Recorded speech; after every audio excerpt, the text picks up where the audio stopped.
नमस्कार और स्वागत है आप सभी का स्कैनर एजुकेशन पे। आज के इस वीडियो में हम सीडीएस का जो सीडीएस 2 में आया है पैसेज 2023 वाले में लेटेस्ट वर्जन में ही उसका एक पैसेज डिस्कस करेंगे। ये बहुत ही डिफिकल्ट पैसेज था पढ़ने में, पर इसके क्वेश्चंस बड़े इजी थे।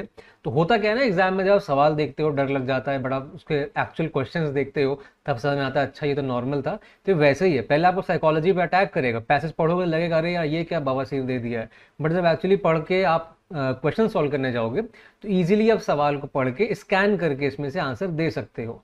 मेरा रोल क्या आता है, देखो यहाँ पे मैं इसको पढ़ के थोड़ा थोड़ा हल्का हल्का एक्सप्लेन करूंगा, बताऊंगा किस किस चीज़ों पे टारगेट करना है और कौन सी चीज़ों से अपने आप मतलब निकल के आ रहा है इस सेंटेंस का पर्टिकुलर, वो आपको आइडिया लग जाएगा। तो मोटे मोटे तौर पे ये समझो इस पैसेज को कैसे सॉल्व करना है। मतलब मान लो एसएससी में आ गया, अब एसएससी में आ गया ऐसा पैसेज, अब आपके पास समय कम है, आपने पैसेज देखा और अब पैसेज को देखते ही आपका दिल लुक लुक करने लगा, ठीक है, घबराहट होने लगी आपको कि अब क्या करें, ये तो बड़ा कठिन है, पढ़ने में समझ ही नहीं आ रहा है। क्यों नहीं आ रहा है समझ में? क्योंकि ये बड़ा ओल्ड इंग्लिश वर्जन है, ये बड़ा ही पुराना पैसेज है। मैंने जब गूगल किया तो पता चला किसी पुराने से आर्टिकल से उठा के, पुराने नॉवल टाइप की जगह से उठा के लाके यहाँ पे रख दिया गया है। तो डिफिकल्ट तो देखो होगा, एक बार में समझ ही नहीं आएगा, पर समझ नहीं आएगा ये मतलब नहीं है। मैंने क्या कहा, कॉम्प्रिहेंशन हमेशा दो एस्पेक्ट में होता है, एक पैसेज का कॉम्प्रिहेंशन और एक होता है क्वेश्चन का कॉम्प्रिहेंशन। इस केस में जब क्वेश्चन का कॉम्प्रिहेंशन करने जाओगे तब आपको समझ में आ जाएगा कि पैसेज में क्या क्या इंपॉर्टेंट है। दूसरी चीज, जब आप पैसेज पढ़ोगे तो आप रियलाइज करोगे इसमें ज्यादा लाइन है नहीं। फुल स्टॉप का काउंटिंग करने चलोगे ना, मेरे ख्याल से 8-10 लाइन का सिंपल सा पैसेज है, तो क्वेश्चन आराम से अटैक कर ले जाओगे। ठीक है, तो आप चाहो तो एक बार इसको इत्मीनान से पढ़ भी सकते हो, मैं इसका आपको डिटेल डिस्क्रिप्शन में डाल दूंगा पूरे पैसेज का, वहां से पढ़ लेना। बट फिर भी साथ में पढ़ते हुए चलते हैं, क्वेश्चंस पर अटैक करते हैं, ठीक है। What is truth said Justin pilot and would not stay for an answer. भाई सच्चाई क्या है, ये मजाक करते हुए कोई इंसान पायलट जो उन्होंने बोला, और वो रुक नहीं रहे थे एक जवाब के लिए। He would not stay, he would not wait for an answer. Certainly there be that delight in giddiness and count it a bondage to fix a belief affecting free will in thinking as well as in counting acting। कह रहे हैं कि जरूर ऐसा है कि आप सच्चाई पकड़ के एक बिलीफ पकड़ के नहीं रखना चाहते हो, आप एक फिक्स नहीं करना चाहते हो बिलीफ को। क्यों? क्योंकि उसको आप बाउंडेज गिनते हो, आप उसको बॉन्ड, आप बंध जाओगे उसमें। तो इसमें एक मजा है अगर आप उसको बांध के नहीं चलते हो अपने आप को, उस मजे को ना गिडनेस, लाइट हेडेडनेस, ठीक है। और अगर बांध दोगे उससे क्या होगा, आप फ्री विल नहीं रहेगी आपकी किसी में थिंकिंग में और आपकी एक्शन में। फिर and though the sects of philosophers of that kind be gone yet there remains certain discoursing wits which are of the same veins, though there be not so much blood in them as was in those of the ancients। Gist समझो sentence ही कह रहा है, कुछ philosophers हैं जो इस बात को मेरी मानेंगे, बट बहुत ही कम डिस्कोर्सिंग विट्स बचे, यानी बहुत ही कम ऐसे दिमागदार वाले लोग हैं जिनके बारे में जो ऐसा बोल सकते हैं, डिस्कोर्स कर सकते हैं। हालांकि उनके पास उतनी ताकत से, उतनी वेन्स में, मतलब नसों में ताकत है, तो उतनी वेन्स नहीं है कि वो इतनी स्ट्रांगली बोले, ना ही उतनी खून है उनके अंदर कि वो इतना स्ट्रांगली इस बात को कम्युनिकेट करें। किस बात को? ये जो ये इस लाइन में लिखे था क्या, कि लोग सच्चाई को नहीं जानना चाहते हैं। फिर क्या लिखा है, but it is not only the difficulty and labour which men take in finding out of the truth, nor again that when it is found it imposes upon man's thoughts that does bring lies in favor, but a natural though corrupt love of the love itself।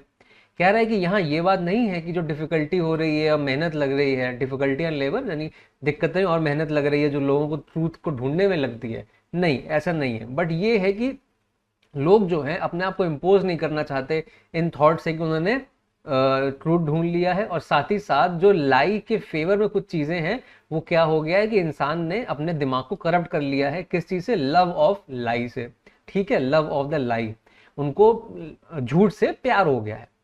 One of the later school of the Grecians examines the matter and is at a stand to think what should be in it, that men should love lies, where neither they make for pleasures as with poets, nor for advantage as with the merchants, but for the lies sake। देखो बड़ी बढ़िया बात बोली है। कह रहा है कि कोई ग्रीक फिलोसफर रहा होगा, जब भी स्कूल ऑफ थॉट आता है, स्कूल ऑफ थॉट फिलोसफी होता है, इतना तो क्लियर है, इतना रीडिंग कर रहे हो, स्कूल ऑफ थॉट आता है ना, तो फिलोसफी से रिलेटेड करते हो आप।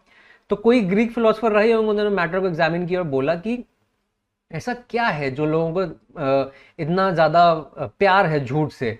क्योंकि ना तो कोई ऐसा प्लेजर मिल रहा है झूठ बोलने से जो लोगों को पोयम पढ़ने से मिलता है, ना ही आप उससे पैसा कमा पा रहे हो जैसे मर्चेंट पैसा कमा पाते हैं। जैसे एडवांटेज लिखा है ना, nor for advantage as with merchants, कि जो ऐसे मर्चेंट कोई पैसा कमा रहे हैं वहां से, पर उन्होंने ऐसा ढूंढा but for the lie's sake, मतलब बस झूठ बोलने के लिए झूठ बोलना है, for lie's sake, for lie's purpose. Purpose क्या झूठ बोलने का? झूठ बोलना, ठीक है।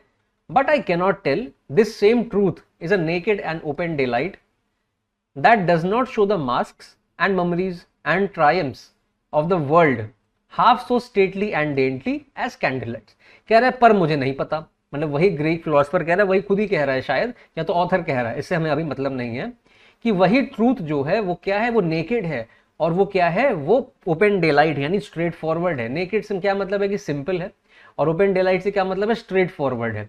जो कोई मास्क नहीं, उसमें कोई मेमोरीज नहीं। मेमोरीज क्या, माइम एक्ट होता है ना, गूगल करना, माइम इमेज आएगी, समझ जाओगे। ना ही कोई जीत हार वाली बात हो रही, कोई ट्रायम्फ की दुनिया की।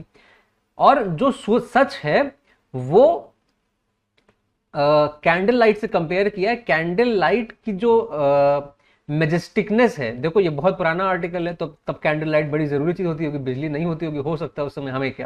हमें क्या मतलब है कि कैंडल लाइट को मजेस्टिक बोल रहा है और बड़ा ही अट्रैक्टिव कह रहा है। तो कह रहा है उस कैंडल लाइट की जो अट्रैक्टिवनेस है और जो मजेस्टिक नेचर है वो आधा है अगर सच्चाई अकेले सामने आ जाए। तो ये यहाँ पे कहना चाह रहा है। ये 3 डॉट्स अकेले फिर से क्यों आई है? क्योंकि पैराग्राफ चेंज नहीं हुआ है। ट्रूथ में perhaps come to the price of a pearl that shows best by the day, but it will not rise to the price of diamond or carbuncle that shows best in varied lights। देखो यहाँ पे truth की value की बात कर रही है कि क्या उसका दाम, क्या भाव है।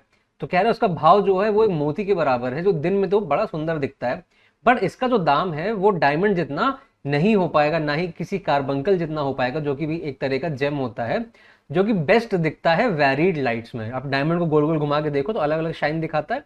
तो वही कह रहा है कि पर्ल जो होता है डे लाइट में अच्छा दिखता है, बट जो डायमंड है वो किसी भी लाइट में अच्छा दिखता है। तो ट्रूथ क्या है, वो मोती है, और झूठ जो है वो डायमंड हो जाता है। इसीलिए लोग भाई डायमंड को प्रेफर करते हैं। Mixture of lie does ever add pleasure. जब आप झूठ को मिला देते हो सच्चाई में तो लोगों को मजा आता है। Does any man doubt that if there were taken out of men's minds vain opinions, flattering hopes, false valuations, imaginations as one would and the like, but it would leave the minds of a number of men poor shrunken things full of melancholy and indisposition and unpleasing to themselves। कह रहा है कि इस बात में कोई doubt नहीं है, कि कोई भी इंसान इस बात में डाउट नहीं करता है कि अगर आप इंसान के दिमाग से क्या निकाल दो, बेकार के थॉट्स, ओपिनियन निकाल दो, उम्मीद निकाल दो, फॉल्स वैल्यूएशन निकाल दो, इमेजिनेशन झूठी झूठी निकाल दो, तो इंसान के जीवन में केवल दुख बचता है और एंथुजियाज्म की कमी बचती है, और अपने आप के लिए ही वो अनप्लीजिंग हो जाते हैं। इतनी सी बात कर रहा है। तो मोटा मोटा तौर पे क्या समझ में आया हमें? यहाँ पे ट्रूथ और लाई को कंपेयर किया गया है, मोटा मोटा बस अभी इतना जान लो। आगे क्या करना है? आगे जब क्वेश्चन पढ़ोगे तो इतने एक्सप्लेनेशन से मेरे हिसाब से आप सवाल बहुत बढ़िया तरीके से सॉल्व कर ले जाओगे। तो पहला क्वेश्चन देखते हैं, what is the writers idea of truth in the passage. आराम से इसको पढ़ो और कॉमेंट में मुझे लिख के बताना क्या मिला। Truth and divinity go hand in hand. अब मुझे इतना बता दो कि डिविनिटी के बारे में कोई बात हो रही है क्या? नहीं बात हो रही है, तो हटा दो वाला option. Truth can be told and avoided conveniently. जब मन करे सच को बता दिया, जब मन करे नहीं बताया। हाँ, ये जरूर बोला जा रहा है, यही तो बताया जा रहा है ना पूरे पैसेज में। ट्रूथ एक कंपल्शन है, ऐसा बिल्कुल भी नहीं कह रहे कोई कंपल्सरी है सच को बताना। ट्रूथ में be a choice of ancient Grecians. अगर ये कहता ट्रूथ में बी अ चॉइस, हाँ ठीक है, हम इसको एक बार होल्ड करते, फिर दोनों कंपेयर करते। बट देखो यहाँ क्या लगा दिया, प्रपोजिशन और ऑब्जेक्ट ऑफ एंशिएंट ग्रीशियंस, जो किसी एंशिएंट ग्रीक थे, फिलोसोफर थे, उनकी चॉइस थी। नहीं, ये नहीं कहा। तो अपने पास केवल एक ऑप्शन बचता है, एलिमिनेट करके। वेरी इजी टू टैकल, चाहे आपको पूरा पैसेज समझ में आया हो, चाहे आपको पैसेज समझ में ना आया हो, फिर भी अगर आप इसको ढूंढोगे जाके, आपको किसी ना किसी लाइन में इसका आंसर मिल जाएगा। Why do main love lies. इंसानों को, आदमियों को झूठ क्यों पसंद है? इसका आंसर देखते हैं। फॉर एडवांटेज, अपने फायदे के लिए। इसकी बात करी है? नहीं, इसकी बात तो नहीं करी है, हटा दो। For the love of lying, क्योंकि उनको झूठ बोलने से प्यार है। अभी मैं इसका काउंटर आर्गुमेंट दिखाऊंगा कि क्यों ये गलत है, अभी इसको होल्ड पे कर देता हूं। For the sake of lies, हाँ ये डायरेक्टली बोला है कि लोगों को झूठ झूठ के लिए पसंद है। उनको मर्चेंट से कंपेयर किया कि देखो वो पैसा कमा लेते हैं, पोएम से कंपेयर किया कि पोएम पढ़ने से बड़ा अच्छा लगता है, महसूस अच्छा होता है। तो झूठ क्यों बोलते हो? बस झूठ बोलने के लिए, for the purpose of lying. तो ये हमारा वैसे तो सही आंसर है।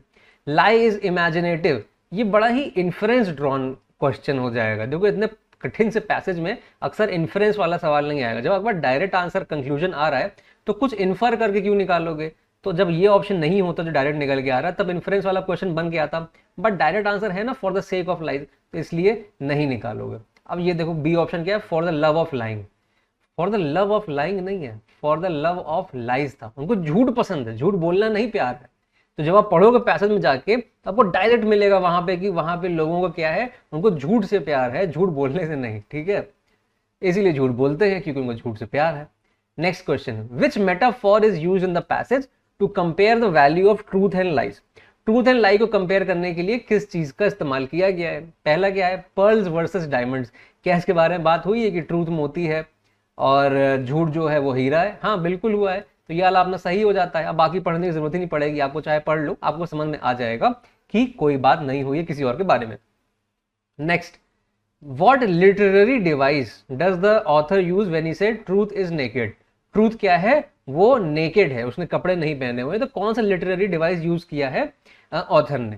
देखो पहला क्या है, सिंबोलिज्म। सिंबोलिज्म क्या होता है, मान लो एक रोज, रोज क्या कहते हैं, सिंबल ऑफ लव कहते हैं, सिंबल ऑफ लव। तो आप किसी को रोज दे रहे हो तो क्या हो रहा है कि आप उसे बताना चाह रहे हो कि हाँ भाई मैं तुमसे प्यार करता हूँ, दैट आई लव यू। तो वो क्या हो गया, सिंबलिज्म, एक सिंबल की बात हो गई। पर्सोनिफिकेशन क्या हो गया कि किसी नॉन लिविंग चीज को या नॉन ह्यूमन चीज को एक पर्सन की तरह ट्रीट करना पर्सोनिफिकेशन है।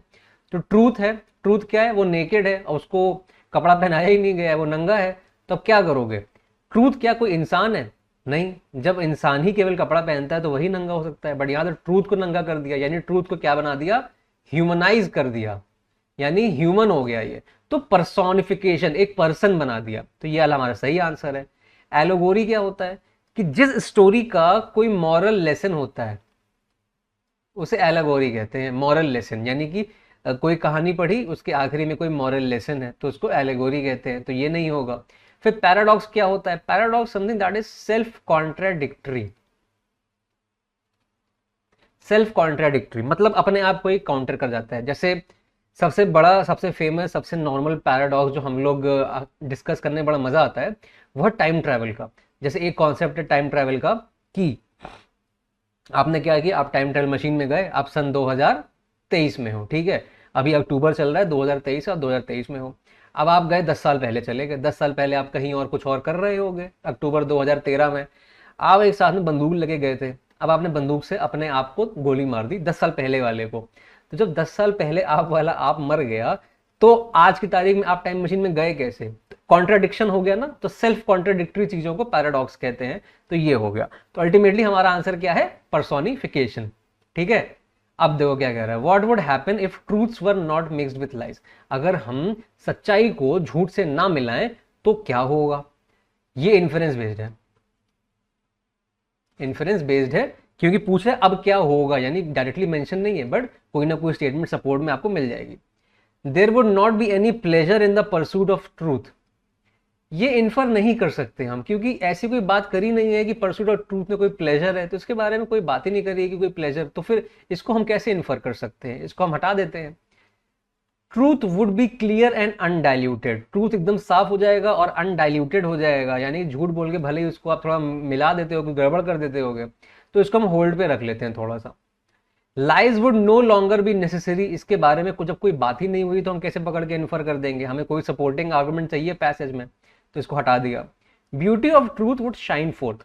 अब इसको होल्ड पे लाऊंगा मैं, क्यों? क्योंकि शाइन करने की बात कर रही है। याद करो एक लाइन आई थी, बट आई कैनॉट टेल करके, और फिर आगे आगे लिखा था और फिर कैंडल लाइट से कंपेयर किया था कि जो ट्रूथ की लाइट, ट्रूथ का मैजेस्टिक नेचर है और अट्रैक्टिवनेस है वो क्या है, वो डबल है कैंडल लाइट से, यानी डबल से भी ज्यादा है, ऐसा कंपेयर किया था। तो अगर ऐसा होगा कि ट्रूथ को हम लाइट से मिक्स नहीं करते हैं तो ब्यूटी जो है ट्रूथ की वो क्या होगी, शाइन फोर्थ, यानी और चमक के बाहर आएगी। तो ये एक अच्छा आंसर हो सकता है। और ये जो है ना, truth would be clear and undiluted, अब इसको सपोर्ट में मैं कोई स्ट्रॉन्ग सेंटेंस नहीं ढूंढ पा रहा हूं मेरे हिसाब से, तो मुझे यही आंसर निकल के दिखाई दे रहा है। ये भले ही बात सही निकल के आ रही है, पैसे से थोड़ा सा इन्फर कर सकते हैं, बट इसके सपोर्ट में कोई स्टेटमेंट नहीं मिल रही। इस वाले के सपोर्ट में मुझे ये स्टेटमेंट मिल रही थी, क्योंकि कैंडल लाइट से कंपेयर किया है तो चमक की बात हो रही है, चमक की बात हो रही है, तो हो सकता है कि ये आंसर हमारा सही हो जाए। इसलिए मैं डी को सही आंसर मानूंगा और बी को सही आंसर नहीं मानूंगा। बाकी जो भी यूपीएससी ने सही आंसर दिया हो, अभी तक मेरे हाथ सही आंसर लगे नहीं है, तो ये हमारा करेक्ट आंसर हो जाता है। ठीक है, तो इतना सा है हमारा पैसेज। उम्मीद करता हूं कि आपको अच्छा लगा होगा। अगर आप पहली बार आए हो चैनल पे तो आप ये सारे वीडियोस देख के कुछ ना कुछ सीख सकते हो, जाके देख लेना। और जो मेरे रेगुलर स्टूडेंट्स हैं, आप मुझे कमेंट करके बताओ कि आपको डिस्कशन ये वाला कैसा लगा। ठीक है, अच्छे से पढ़ना, एक बार में समझ नहीं आया दोबारा देखना। पूरा पैसेज इन डेप्थ पढ़ने की जरूरत नहीं होती ऐसे में। क्यों? क्योंकि आप क्वेश्चंस देख लेते हो एक बार और आपको आइडिया लग जाता है कि अरे ये तो आसान क्वेश्चंस है, ये तो बड़ा आसानी से हो जाएंगे हमारे, तो आप आसानी से उसको रिलेट करके आंसर निकाल ले जाते हो। और टफ वाले में 5 में 4 भी सही कर ले जाओगे तो भी बहुत अच्छी बात है, क्योंकि टफ आपके लिए है तो बाकी सबके लिए भी टफ है ना। तो मैं इस पॉइंट ऑफ व्यू से बता रहा हूं आपको। ठीक है, मिलता हूं आपसे नेक्स्ट वीडियो में। जय हिंद।